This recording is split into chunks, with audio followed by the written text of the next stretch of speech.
Hi there. Okay, so I wanted to do this video today. It was a request by someone who commented. You said, I took a screenshot. It's Jonghyun of SHINee, says that he passed away in 2017 due to suicide. Says that you found the death to be similar to Chesley because they strive for success but often felt sadness despite their accomplishments. So that's all I know about this particular person, is what you said to me, okay? What I want to do with this video is I'm going to tell you guys something. And then it's the information that I'm receiving, and then I'm going to cut the camera off and I'm going to re-record, or not re-record, but I'll record again later. I don't know when, I don't know if it's going to be, I'll let you know after I turn the camera back on how long it took me, just in case you guys are curious. Because I want to energetically kind of cut the cord, separate these things. So Jonghyun, so what I see with him is something very different, okay? I understand what you're saying with striving for achievements, right? I think there's a societal pressure between the two of them that are completely different though. There is a bigger emphasis, not to compare the two in the sense of one's more treasured than the other, or whatever, your problems, you can interpret your problems just as I would interpret mine. They could be two totally different things, okay? But I'm saying society-wise, there was it was how do I say this? With him, he didn't have a choice. That's just the perception of where he lived. I'm not sure where this, I'm gonna assume that it's maybe Korean, just because I know K-pop's a really big thing, so I'm gonna assume it's Korean. But I don't know anything about Korean culture, so, but what I see is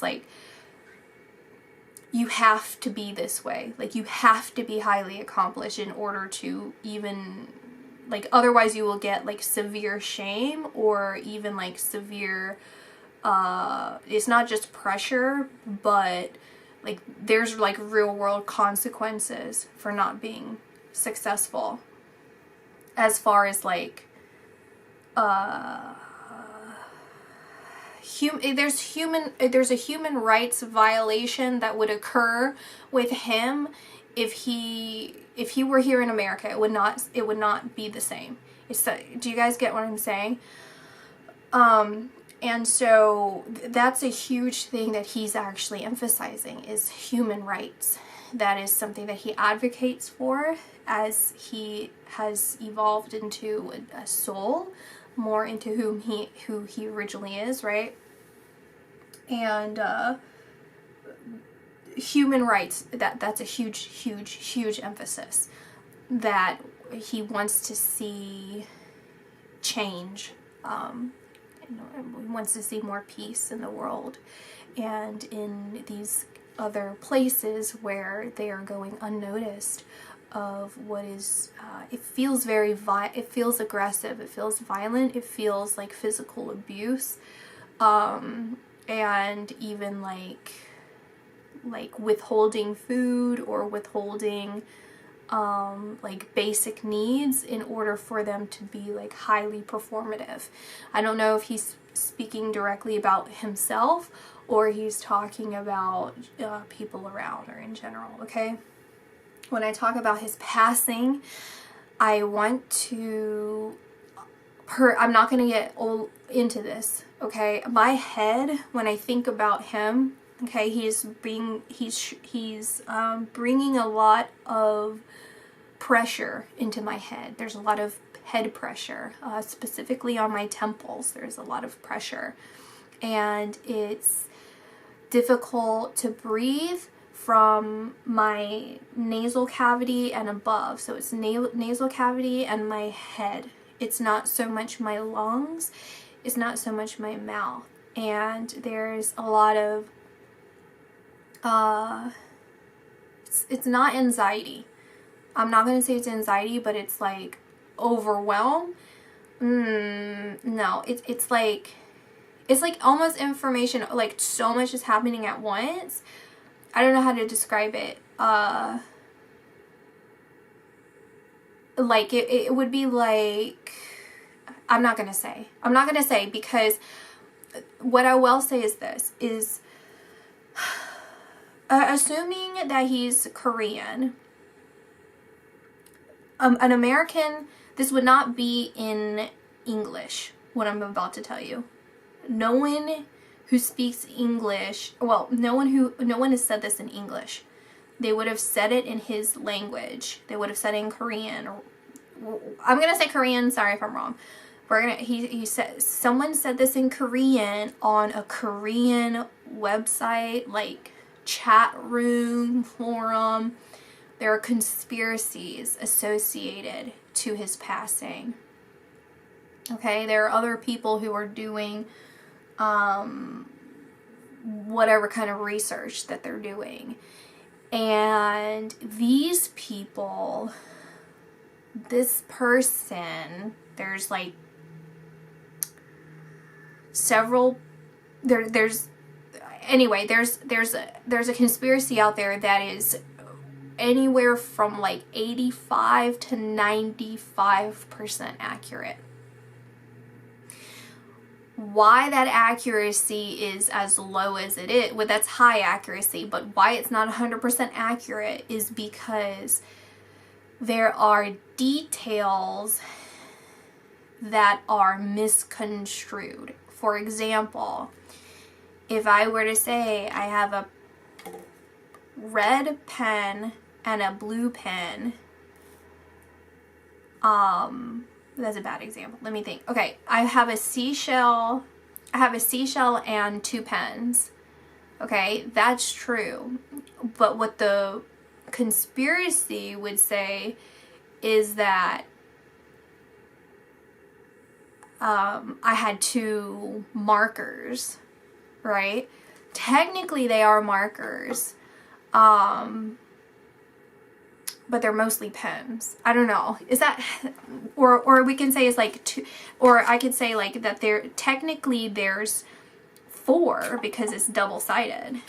See, so it's true, but there's also more to the story. And so it's like, it can kind of get misconstrued, you know? And so that's kind of like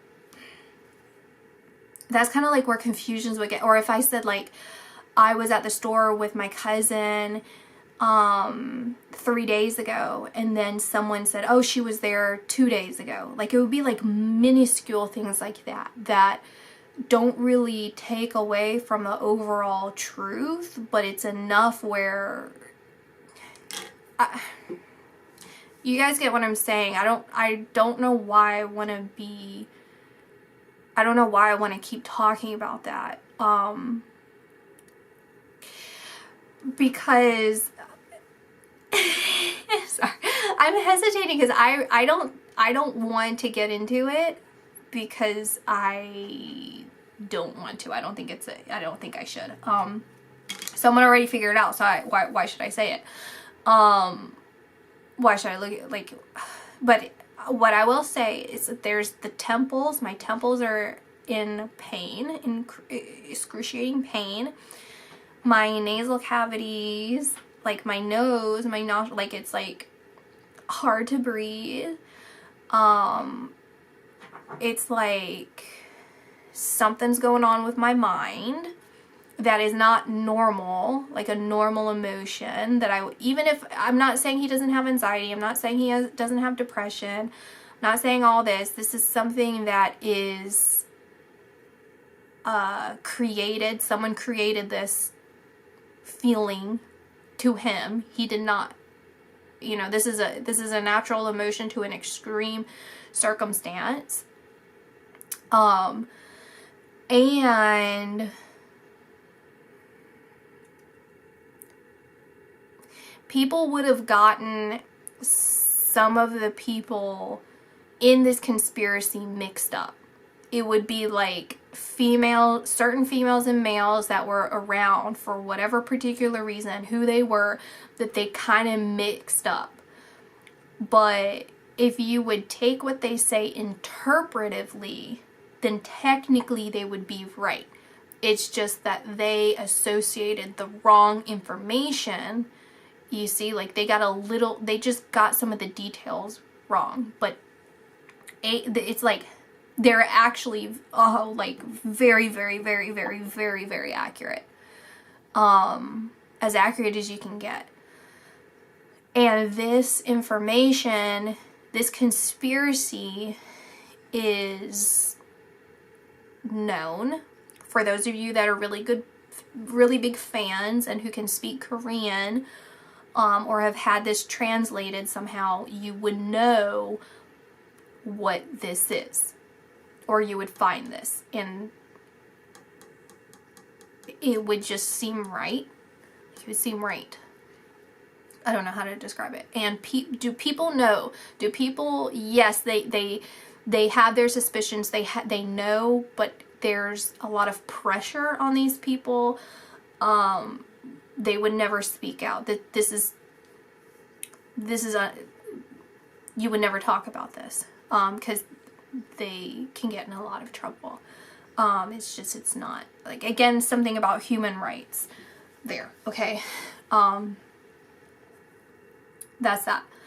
As far as in America, there are people potentially who have talked about this, or maybe if there are readings on this or something, if it's in English or some other language, they're 40 to 50%, sometimes 35% and below, like next to 0%. Okay. It's someone speaking in Korean that has the right information. That is what I'm pointed towards. And it's like pink. There's like, I see a lot of color pinks. Like, you know how they have like WeChat or whatever kind of stuff, like all this stuff is like, I see a lot of pinks. Okay. So that's where I'm at with that information. I'm going to come back and do like, I'm going to communicate in a different way and see what kind of messages want to come through. All right. It's been like a couple, not even 5 minutes, but I've just been sitting here and I'm getting the information. So he has like this, like, it almost looks like a bowl cut is kind of what it looks like a straight cut on his hair or something. And he kind of just, like, the way that he's represented as who he was is like straight haircut, pale skin, like he looks Asian, like kind of like baggier clothes, kind of. It's kind of like, it kind of reminds me of the 90s clothes, like American 90s. I'm not really sure, but he's like, he has a really big smile and he's like a lot of laughter. Like he's a very cheerful guy, like very, very sweet. He comes across energetically like he would be the kind of person that he's respectful and diplomatic, but you would think that he's kind of like silly but mysterious and kind and funny and quick-witted. Like he talks fast, so like if you ask a question then he'll answer really fast, you know, and he talks really fast. But he's shy. Like in reality he's shy, but the way that his shyness comes across is more of just like polite, you know. It's like, oh, he's so polite. It's like, well, he's actually, once you get to know him, he's like really, really hyper. He's like expressive, just like amplified, right? But he's reserved. He's a shy guy. And he laughs a lot. And the word that I get is cute. Cute. So like he calls people cute, or he calls his fans cute. He calls people that love him and like he has a lot of love and admiration towards the people that care about him.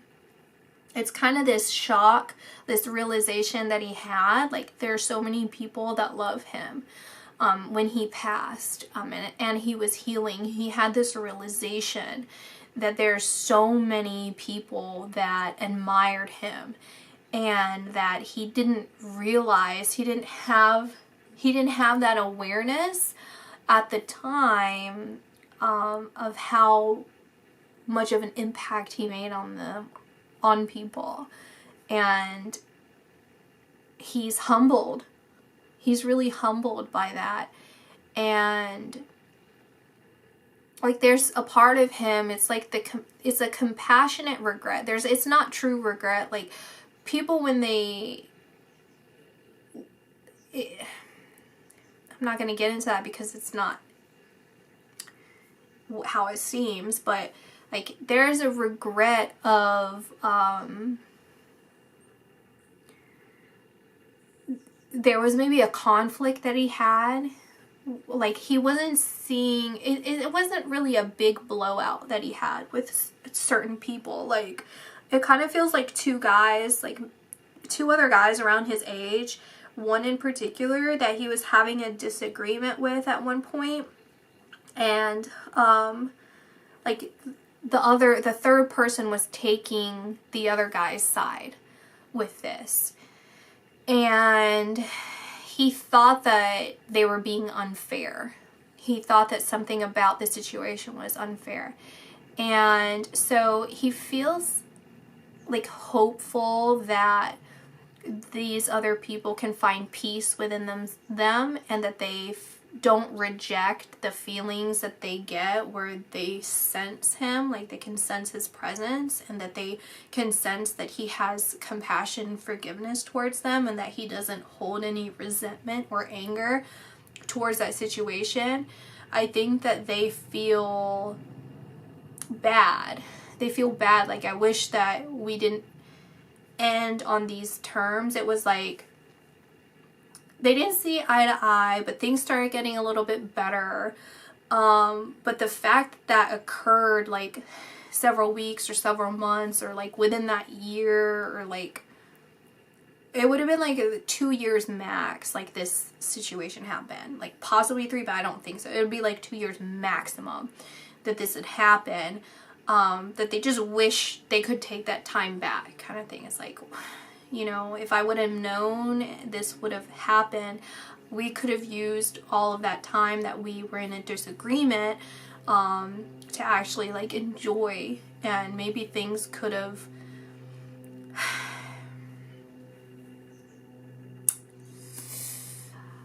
you know, I'm not going to complete that sentence because it's not. If you know from the first half of what I said, then you would know that I'm not going to say what you would maybe think if you you get what I'm saying. But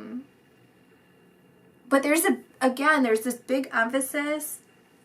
It's like he wants to tell, like his message is like, I'm at peace, and like I'm continuing on my journey, like I'm continuing on in my life, but there's a part of me that still is here, like that's still attached here, because I feel like there's some sort of human rights violation that like needs to be healed, and he feels very connected to that. He feels compassion about that. So that's why there's a part of him that is still very attached, as the spirit of Jonghyun, or hopefully I pronounce that somewhat normal.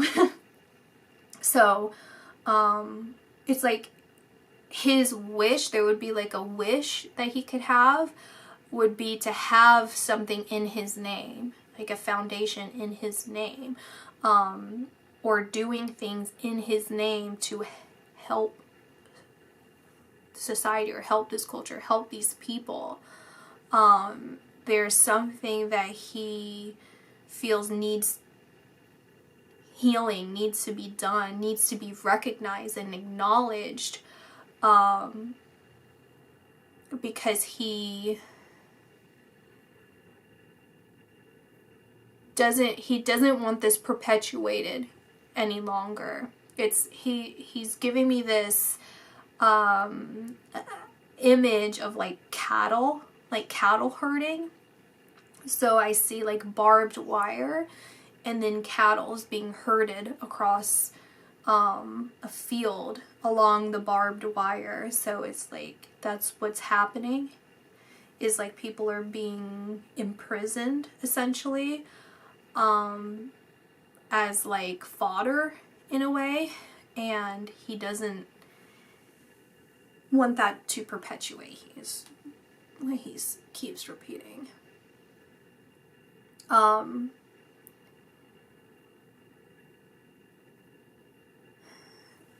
Just seeing if there's like specifics about anyone or him that he wants to talk about.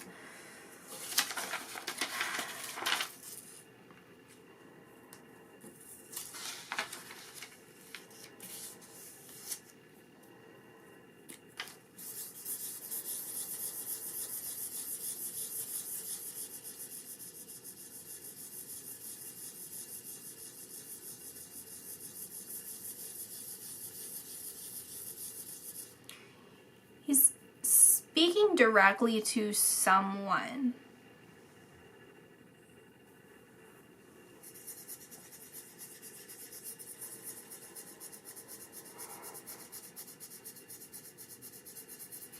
I can't, it feels like a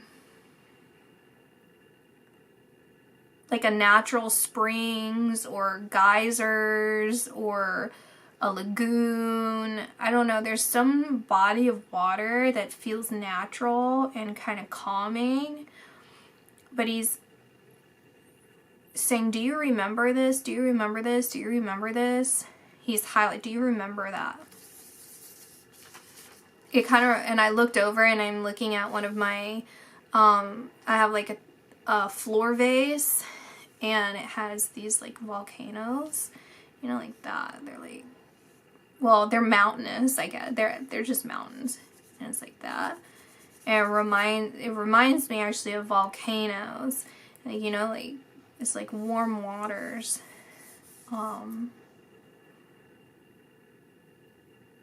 Waterfall or geyser, I don't know. There's some sort of natural warm waters or something. He's emphasizing that. It's like, remember this, remember this, remember this.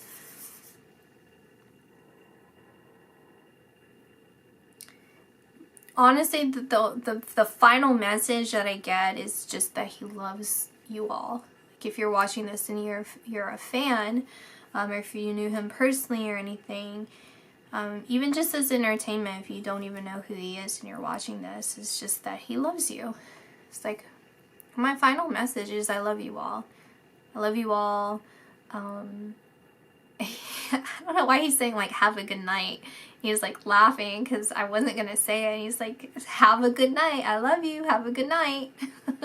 So, that's his message. So, that's it. Bye, guys.